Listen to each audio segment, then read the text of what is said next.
You opened their story, watched it, then left a little reaction. Something small. Something that didn't look like what it actually was. Just reaching, hoping they'd notice. They saw it and didn't respond. And somehow that felt like an answer. You've been told to stop pursuing, to go quiet, to let the silence say what your words couldn't. That's not wrong. But there's a part of that advice nobody ever gets to. This is the part they leave out. What you just felt, that specific combination of reaching and silence, has a name. One person moves toward connection. The other moves away. The first leans closer. The second pulls farther back. And slowly, the cycle deepens. Not because either person is cruel, not because the relationship is broken beyond repair, but because both people are doing exactly what their nervous systems learn to do when love starts to feel uncertain. If you're watching this, you're probably the one who moves toward. So what's actually going on here? Not tactically, but in your nervous system. When you feel the distance growing, your instinct is to move toward them. When they feel you moving toward them, their instinct is to move away. Sue Johnson, the founder of emotionally focused therapy, calls this the pursue-withdraw cycle, and she's spent decades studying exactly why it's so hard to break. One person reaching, the other retreating. Over and over in every relationship they've ever been in. Both responses are automatic, neither is chosen, and both make complete sense given what each nervous system learned early on. People with anxious attachment pursue because they learned that love might disappear without effort. When they sense distance, the alarm sounds. People with avoidant attachment withdraw because they learned that closeness can be overwhelming. They retreat to regulate, not to hurt anyone. This is the point most content about avoidance misses entirely. Their withdrawal is self-protection. It feels like rejection. It isn't only rejection. Both people are responding to the same underlying fear, that the connection they need is slipping away. And tragically, each person's response makes the other's fear more real. So let's give the silence its due, because it does do something real. When you stop pursuing, you create room for your partner to approach. When you step back, you give them space to step forward. This is real, and it matters. The silence can genuinely interrupt the cycle. Research by Kim Bartholomew showed that avoidant people don't actually lack attachment needs. They suppress them. The needs are there. They're just buried. And when the pursuit stops, that suppression sometimes loosens. So going quiet isn't bad advice. It does change the dynamic. What it usually doesn't tell you is what it can't do on its own. But here's what the silence can't touch on its own. The silence changes what your partner feels. It doesn't change what created the dynamic in the first place. Think of it like this. The cycle runs on two engines, and most advice only turns off one of them.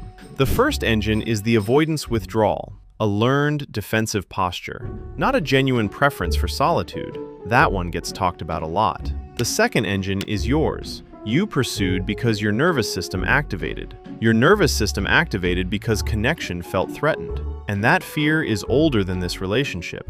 It learned, a long time ago, that love requires constant effort to survive, that distance equals abandonment. That's not a character flaw, it's an attachment pattern, built in the same developmental window as your partner's, which means you've both been running the same exhausting software, just on different settings. If you're a pursuer, you long for warmth, for presence, for a sense that you and your partner are genuinely on the same team. That longing is real. It deserves to be taken seriously. But before we get to what actually changes things, there's a question worth sitting with for a moment. What do you actually want from this relationship? Not strategically, but genuinely. What would it feel like to finally have what you're looking for? Because here's what the research shows. The pursuer isn't just chasing a specific person, they're chasing a feeling. The feeling of finally being close enough to feel safe. And that feeling, when it's driven by anxious attachment, tends to be fleeting even when it arrives. Because the nervous system that learned connection is fragile doesn't stop scanning for threats just because the immediate gap is closed. The silence may produce a text. It may produce re-engagement. It may even produce a real shift in the dynamic. What it won't produce, on its own, is the deeper change that would make the pattern genuinely different, rather than temporarily paused. So let's talk about what actually does. Sue Johnson's emotionally focused therapy is built on one foundational idea. The pursue-withdraw cycle can only be interrupted when both partners understand the fear underneath their own behavior, not just the behavior on the surface. This shift, called a softening event in EFT, is the moment when the armor comes down just enough for real attunement to begin. The pursuer's work isn't only to go quiet. It's to understand what the pursuit was protecting them from feeling, and to bring that vulnerability directly into the relationship, rather than through the intensity that triggers withdrawal. The avoidance work isn't only to respond when the silence arrives. It's to stay present with fear, rather than escaping through distance. Neither piece of work happens because one person went quiet and the other sent a text, but both are genuinely available. They just require something more vulnerable and more courageous than tactical silence. So let's bring this back to you, and to that reaction you left on their story. If you're the pursuer, going quiet may absolutely be the right move, not as a strategy, but as a genuine act of care toward yourself.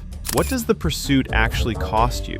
What needs of your own go unmet while you're monitoring their signals? What version of yourself exists when you're not organized around the distance between you? The silence that produces something real isn't the silence of someone waiting and hoping. It's the silence of someone who has genuinely, warmly turned their attention toward themselves. That's a different silence. It comes from a different place entirely. And whether or not it changes the other person, it changes you. And that, in the end, may be the most important shift of all. If this names something you recognize, I want to know where you are in it. Are you still pursuing? Did you go quiet? Did it work? Drop it below. The people in the comments tonight are in the same cycle, and their answers might be more useful than mine. And if you want content that takes the full picture seriously, both people in the room, not just the one who pulled away, subscribe. We make videos for people who'd rather understand themselves than just feel better about themselves. That's the difference.